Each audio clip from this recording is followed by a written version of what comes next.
कक्षा 6 के बच्चे, मेरी गणित की कक्षा में आपका स्वागत है। गणित की कक्षा में हम पाठ ले रहे हैं संख्याओं के साथ खेलना। इस पाठ के अंतर्गत हम प्रश्नावली 3.3 हल कर रहे हैं, जिसका आज है प्रश्न संख्या 5। प्रश्न संख्या 4 तक हम अपने पिछले वीडियो में हल कर चुके थे। प्रश्न संख्या 5 है, निम्नलिखित में रिक्त स्थानों में सबसे छोटा अंक और सबसे बड़ा अंक लिखिए जिससे संख्या 3 से विभाज्य हो। इसके ए पार्ट में आप देखेंगे कि यहाँ एक रिक्त स्थान है, यहाँ पर एक खाली जगह है जिसमें एक संख्या लिखनी है। वहां सबसे छोटा अंक और सबसे बड़ा अंक यानी 2 अंक हमको बताने हैं, जिस अंक को लिखने के बाद जो 6724 के आगे वो संख्या लिखी जाएगी और वो संख्या 3 से विभाज्य होगी। इसी प्रकार इसका बी वाला भाग भी है। यह प्रश्न भी आपके एनसीईआरटी की पुस्तक से ही है। ये प्रश्न आपको वहां भी मिल जाएगा प्रश्नावली 3.3 में। तो इस प्रश्न का हल हम करते हैं। तो हमको पहले एक बार फिर से आपको बता देता हूं कि 3 से विभाज्य की बात की है। तो 3 से विभाज्यता की जांच में होता है कि संख्या में अंकों का योग करते हैं और अंकों के योग में 3 का भाग देके देखते हैं। 3 का भाग जाता है तो संख्या 3 से विभाज्य है, अन्यथा नहीं है। तो इसमें हमें जितने अंक दिए गए हैं पहले हम उनका योग करेंगे, यानी 6 धन 7 धन 2 धन 4 जोड़ करा तो 19 आया। अब 3 से विभाज्यता की जांच के लिए अंकों का योग 3 का गुणज होना चाहिए, यानी कि 3 6 9 12 15 इस प्रकार होना चाहिए। तो हमें योग 19 आए, तो 19 के बाद 3 के गुणज क्या क्या होंगे इस पर हम चर्चा करेंगे। तो 19 के बाद 3 के गुणज होंगे जैसे 21 24 27। यदि हमें 21 बनाना है, सबसे छोटी संख्या 21 से ही बनेगी, तो अंकों का योग 19 तो आया है, योग हमको 21 बनाना है। तो स्पष्ट है कि 19 में 2 और जोड़ना पड़ेगा, 21 बनेगा। तो 2 अगर हम यहां पर लिख दें, यानी हम रिक्त स्थान में 2 लिख दें तो हमारा काम बन जाएगा, यानी वो संख्या 2 से विभाज्य हो जाएगी। तो सबसे छोटा अंक हो गया 2। अब सबसे बड़ा अंक क्या होगा? 19 से ऐसा संख्या है। 19 के बाद यह अगर हम 27 को देखें, 27 बनाने के लिए 19 में हमको 8 जोड़ना होगा। यदि हम इस संख्या 3 का गुणज 30 भी होगा, यदि हम 30 बनाए तो हमें 11 जोड़ना होगा। तो 11 हम नहीं लिख सकते क्योंकि एक ही अंक लिखना है, तो हमें 19 को 27 ही बनाना है।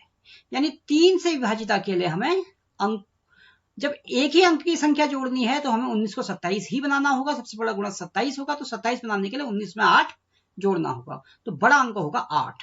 तो यानी कि यहां रिक्त स्थान में हम या तो 2 लिखेंगे या 8 लिखेंगे। दोनों परिस्थिति में संख्या 3 से होगी। अब हम लेते हैं इसका अगला प्रश्न। इसमें है 4 7 6 5, फिर एक रिक्त स्थान है, फिर 2 है। तो जितने अंक दिए गए हैं उनका हम योग करेंगे। 4 धन 7 धन 6 धन 5 धन 2 वो है 24।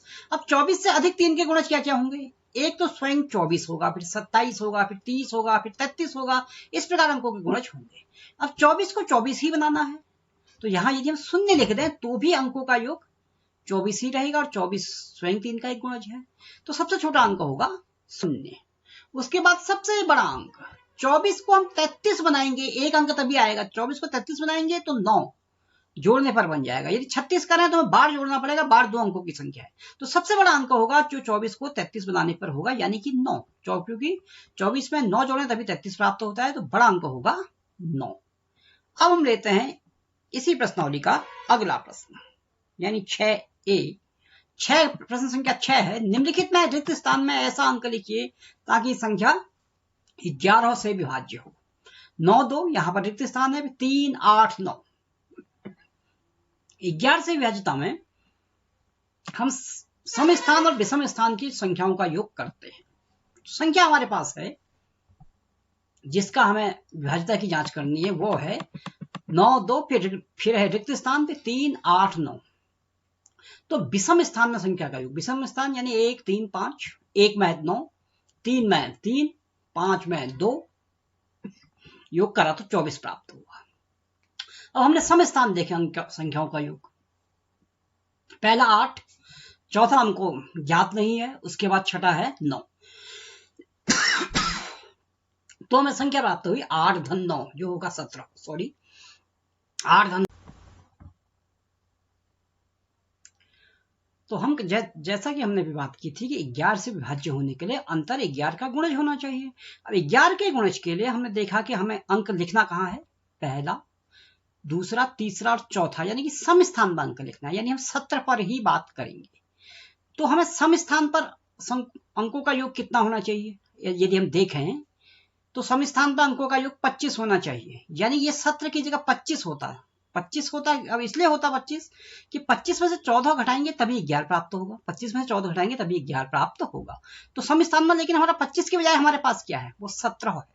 तो हमें 17 नहीं चाहिए, हमें 25 चाहिए। तो 25 के लिए हमें कितना और जोड़ना होगा, यानी सम स्थान पर कौन सा अंक लिखना होगा, 25 ऋण 17, क्योंकि 17 को 25 बनाना है तो 8 जोड़ना होगा। तो इस प्रकार वो अंक होगा 8, यानी कि यदि यहाँ पर हम 8 लिखें तो हमें एक ऐसी संख्या प्राप्त होगी जो 11 से विभाज्य है। इसका बी भाग आप स्वयं करेंगे और आज बताए गए अन्य पाठों का अन्य प्रश्नों का अभ्यास भी आप स्वयं करेंगे। मेरा यह वीडियो देखने के लिए बहुत बहुत धन्यवाद।